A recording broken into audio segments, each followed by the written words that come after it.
Tu passes un entretien, tu présentes ton diplôme, ton expérience, ta motivation, tout colle, mais à la fin on choisit quelqu'un d'autre, moins expérimenté, moins qualifié. Pourquoi ? Parce que tu as été profilé, classé dans une case selon un modèle psychologique que tu ne connais même pas. Aujourd'hui, dans 80% des entretiens, tu es évalué mentalement, parfois avec un test, mais toujours avec une grille invisible dans la tête du recruteur. Et cette grille, dans la majorité des cas, c'est le modèle DISC.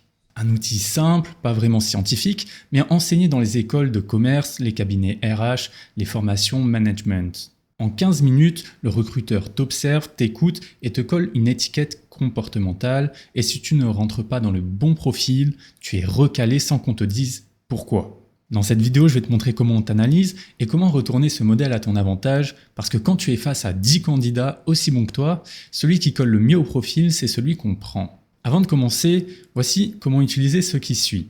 Tu vas découvrir les 4 lettres du modèle DISC et pour chaque lettre, il y a 3 niveaux possibles, fort, moyen ou faible. Et pour chaque niveau, je vais t'expliquer ce que le recruteur perçoit, ce que ça implique et pour quel métier c'est recherché ou à éviter. Ce que tu peux faire, à chaque lettre, pose-toi 2 questions simples. Quel signal je dégage naturellement en entretien d'embauche ? Et pour le métier que je vise, c'est quoi le niveau attendu, fort, moyen ou faible ? Si tu passes bientôt en entretien, je te conseille vivement de prendre un stylo et une feuille. Tu vas pouvoir construire ton profil stratégique au fur et à mesure et à la fin, tu sauras exactement quelle lettre tu dois mettre en avant.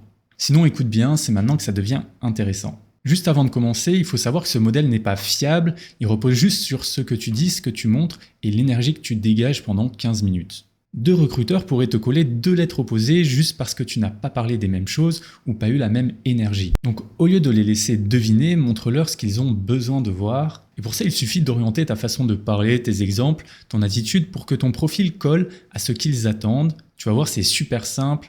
On commence maintenant. La lettre D comme dominant. Dans un entretien, il y a quelque chose que le recruteur va observer très vite. Est-ce que tu prends de la place ? Est-ce que tu veux prendre le lead ou est-ce que tu préfères rester en retrait ? Ne recherche pas juste un caractère, il essaye de deviner comment tu réagiras dans une situation de pression, de conflit ou d'urgence. Et pour ça, il te place mentalement sur un curseur. Si tu es perçu comme fortement dominant, tu donnes l'image de quelqu'un de rapide, de direct, à l'aise pour décider, voire conquérant. Mais attention, trop de dés et tu peux être vu comme impulsif, autoritaire, difficile à cadrer. Le recruteur se dit « Ok, si je l'embauche, est-ce qu'il va m'écouter ou vouloir me passer dessus ?»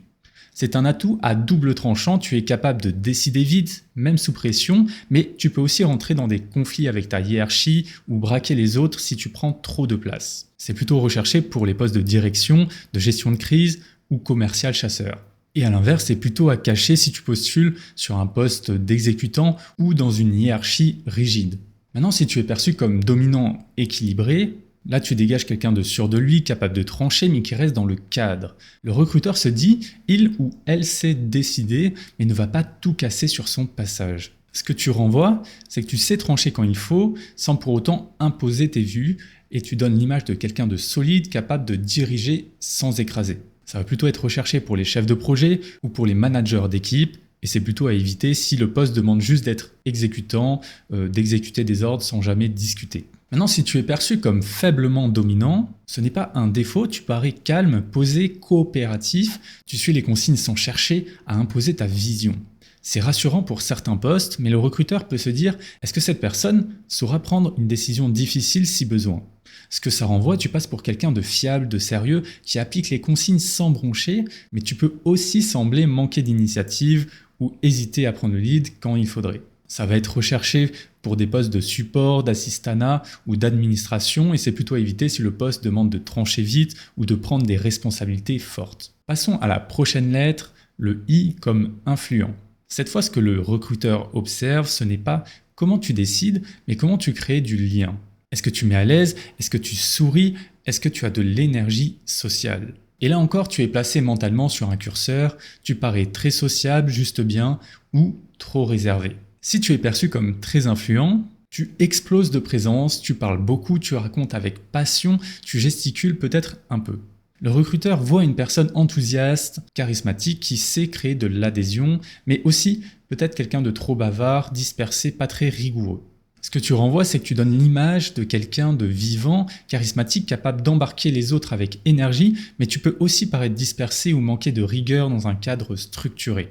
Ça va être recherché pour les postes de commercial, animateur, événementiel ou de formation et à cacher pour des postes d'analyste, de juriste ou de gestion rigoureuse. Maintenant, si tu es perçu comme influent modéré, tu communiques bien, tu sais sourire, écouter, relancer sans voler la vedette. Et le recruteur pense « Ok, il a une bonne énergie, mais pas théâtrale ». Quelqu'un de pro qui saura gérer les relations sans excès. Ce que ça renvoie, tu crées du lien facilement sans en faire trop, tu laisses une impression chaleureuse professionnelle qui rassure. C'est plutôt recherché pour les postes de RH, formateur, responsable de clientèle, et c'est plutôt à éviter si on attend un meneur charismatique ou à l'inverse un expert technique. Si tu es perçu comme faiblement influent, tu es réservé, sobre, tu vas droit au but, tu ne cherches pas à séduire, à plaisanter ou à mettre l'ambiance, le recruteur peut se dire « Ok, c'est du sérieux, mais est-ce que cette personne saura représenter l'entreprise ? Est-ce qu'elle va créer de la confiance en face à face ?» Ce que ça renvoie, c'est que tu vas à l'essentiel sans chercher à séduire, mais tu peux aussi paraître froid, distant ou un peu fermé dans certains échanges. Ça va plutôt être recherché pour les postes de développement, analyse, postes techniques ou de chercheurs, et à éviter si le job implique de convaincre, de gérer des clients ou de parler en public. On arrive déjà à la troisième lettre, le S comme stable. Ici, ce que le recruteur cherche à ressentir, ce n'est ni ton charisme, ni ton autorité, mais ta capacité à durer, à rassurer, à tenir la barre quand ça tangue. Est-ce que tu es quelqu'un de calme, quelqu'un qui suit le rythme, qui fait tourner la machine sans tout casser ? Ou à l'inverse, quelqu'un d'imprévisible qui change tout le temps de cap. Si tu es perçu comme très stable, tu es posé, doux, tu parles lentement, tu sembles prévisible, fiable et rassurant. Le recruteur voit un pilier mais peut aussi penser, pas très dynamique, est-ce que cette personne va résister au changement ? Ce que ça renvoie, tu donnes une impression de calme, de solidité, presque rassurante. Mais tu peux aussi sembler figé ou peu à l'aise dans des contextes de changement rapide. Ça va être recherché pour des postes de soutien administratif, de soins, RH ou de service client sur le long terme. Et c'est plutôt à cacher pour des postes de start-up, d'innovation, de gestion de crise ou de pilotage stratégique. Si tu es perçu comme modérément stable, tu es calme mais pas lent, stable mais capable de bouger, le recruteur voit quelqu'un de fiable sans être rigide, adaptable sans être instable, une sorte de ciment social discret.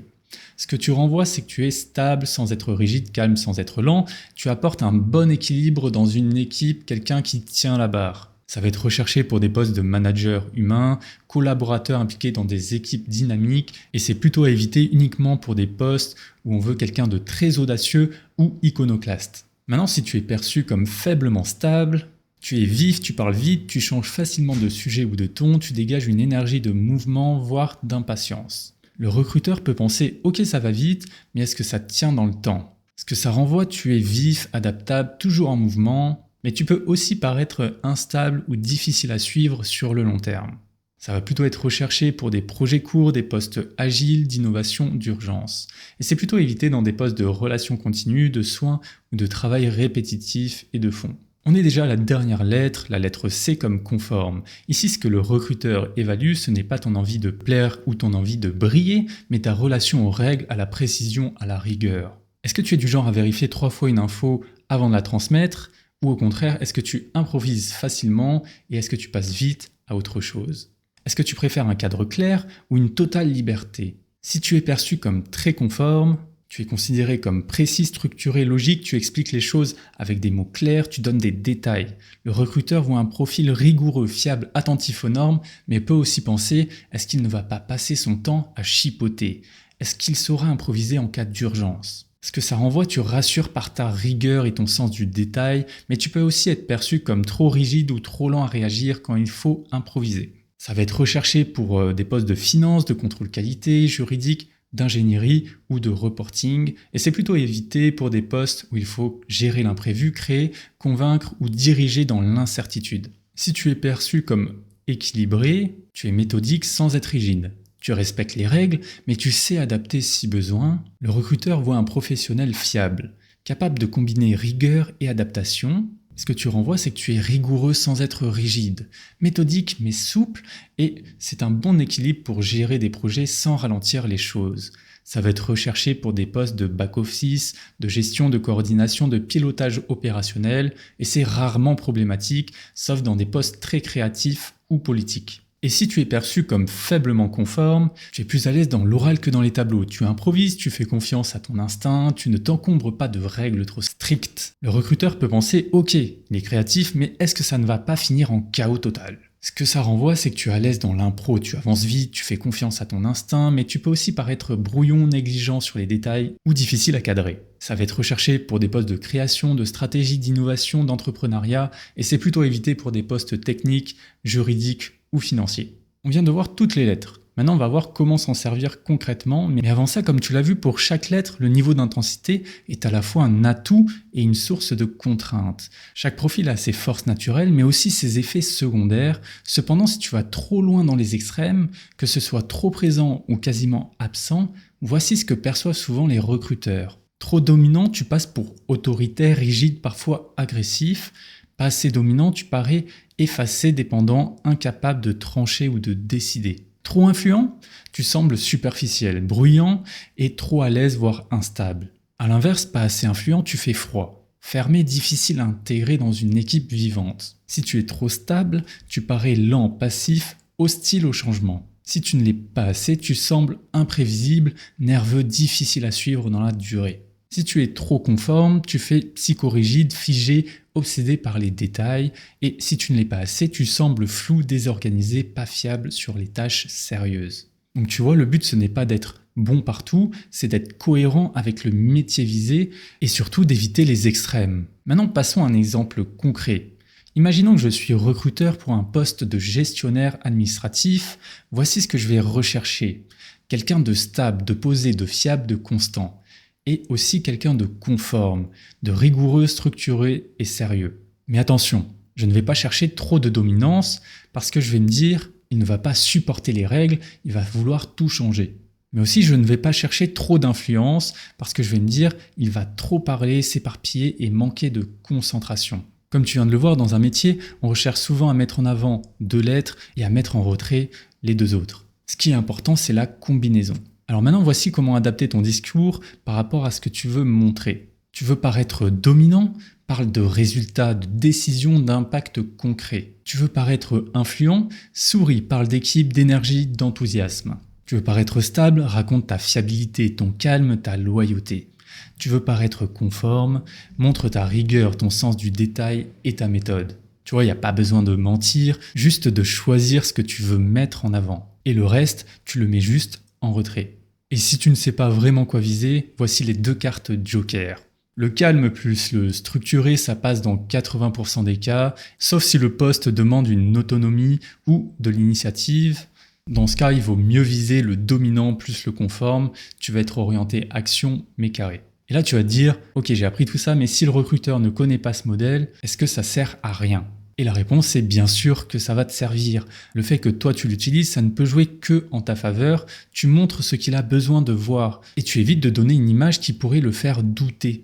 Alors merci d'avoir regardé la vidéo. Si tu as trouvé ça intéressant ou si tu as des questions, n'hésite pas à me le dire en commentaire. Et si tu veux que je parle de psychologie appliquée au CV, à la lettre de motivation ou à des sujets comme être apprécié par tes supérieurs ou ce qui pousse tes supérieurs à te proposer une augmentation ou une évolution de poste, dis-le moi. C'est avec ce genre d'échange que je construis mes prochaines vidéos.